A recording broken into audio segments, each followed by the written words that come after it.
자, 오늘은 복된 주일입니다. 오늘은 미명의 새벽은 아니고 거의 이제 아침이 밝아오는데, 시편 109편 11절에서 22절이 오늘 본문입니다.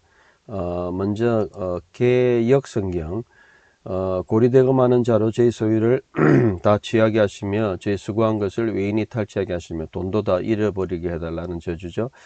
저에게 은혜를 계속할 자가 없게 하시며, 고아를 연율할 자도 없게 하시며, 그러니까 고아 이제 어려움 당해도 아무도 안 도와준다는 거죠. 은혜도 안 베풀고 그 후사도 끊어지게 하시고 후대도 없고 후대에 저 이름이 도말되게 하셔서 내가 이어지지 않게 해달라는 것이고요. 여호와는 그 열조의 죄악을 기억하시며 그 어미의 죄를 도말하지 마소서. 그 말은 그 조상들의 죄도 기억하고 도말하다는 것은 죄를 계속해서 기억해서 죄값을 받게 해달라 그런 뜻이죠.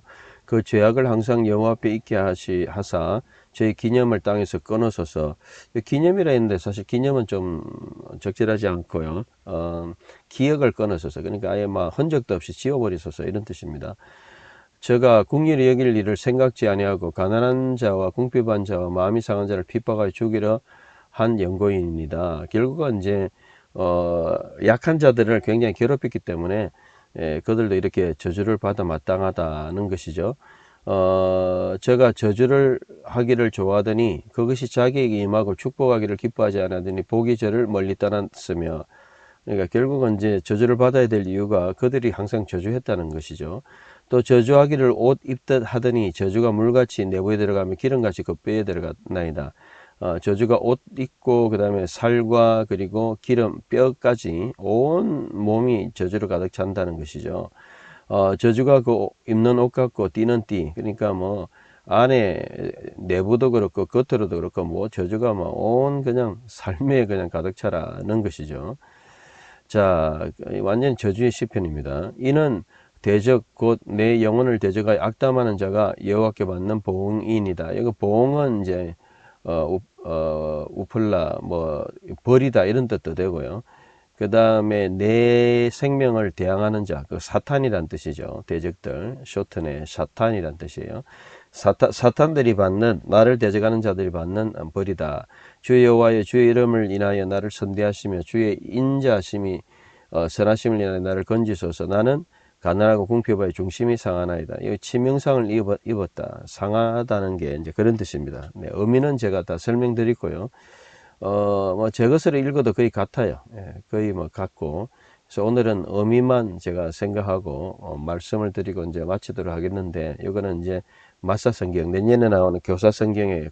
교사 성경은 이제 제가 뭐 번역한 6년 하고 또 뭐 교정 2년 8년 그리고 두 번 나오고 한 뭐 10년, 그리고 준비 작업 한 20년 30년의 결과인데, 어쨌든 여기 보면 오늘 이런 단어들, 아까도 보응이 페울라죠. 참 페울라, 벌 이런 단어가 되고, 그리고 의미가 좀 더 정확하게 이제 이해되게끔 이제 번역한 내용입니다.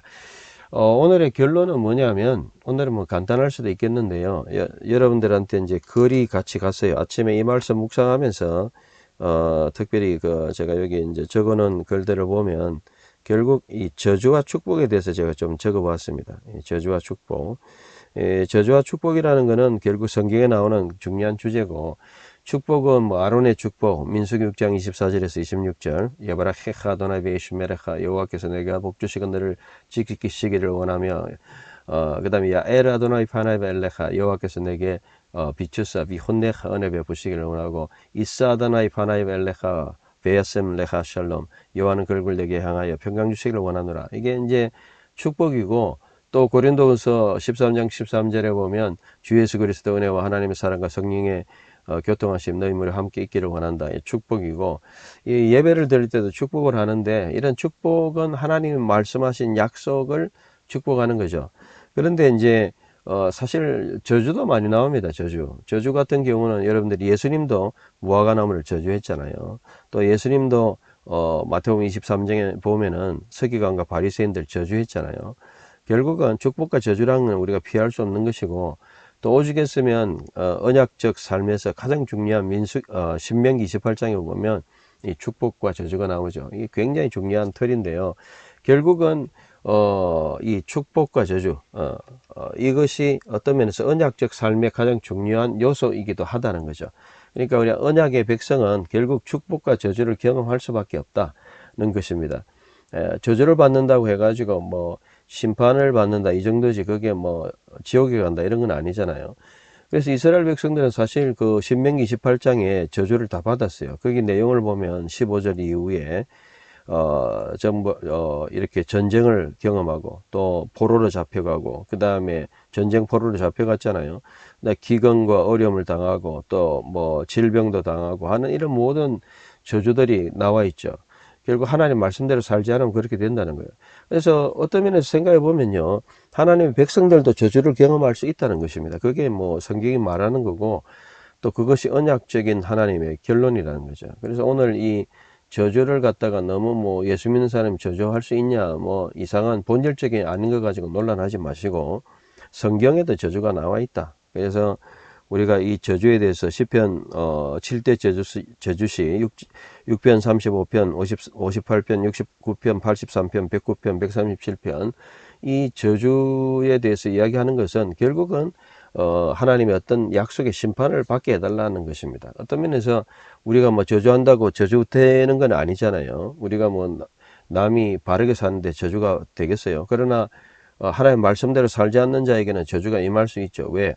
하나님 말씀 자체가 심판이고 저주이기 때문에. 말씀 예를 들어 보면 뭐 성경에 나오잖아요. 예를 들어 성령을 해방하는 자는 저주가 있을지어다, 뭐 하여튼 저주가 있잖아요, 성경에도. 그래서 이런 저주는 약속의 말씀이고, 주 예수를 뭐 믿지 않는 자는 뭐 결국은 저주를 받게 되는 거죠. 지옥에 가는 거죠.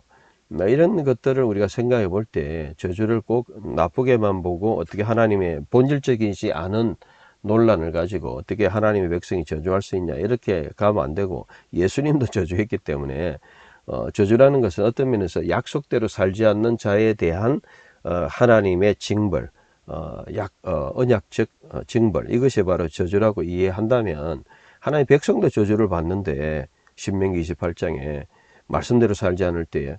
그래서 우리가 저주를 이야기한다는 건 어떤 면에서 하나님 말씀을 붙들고 하나님 말씀대로 책망하고 심판해 달라는 거죠. 그 사람이 뭐 어떤 사람이든지 간에 신분 고하를 막론하고.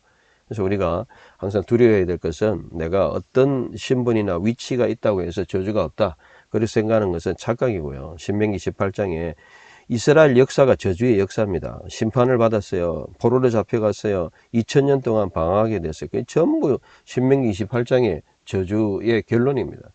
그러면 예수 믿는 사람 다 저주받느냐, 그런 뜻은 아니고요. 약속의 말씀에 신실하게 살아라는 것입니다.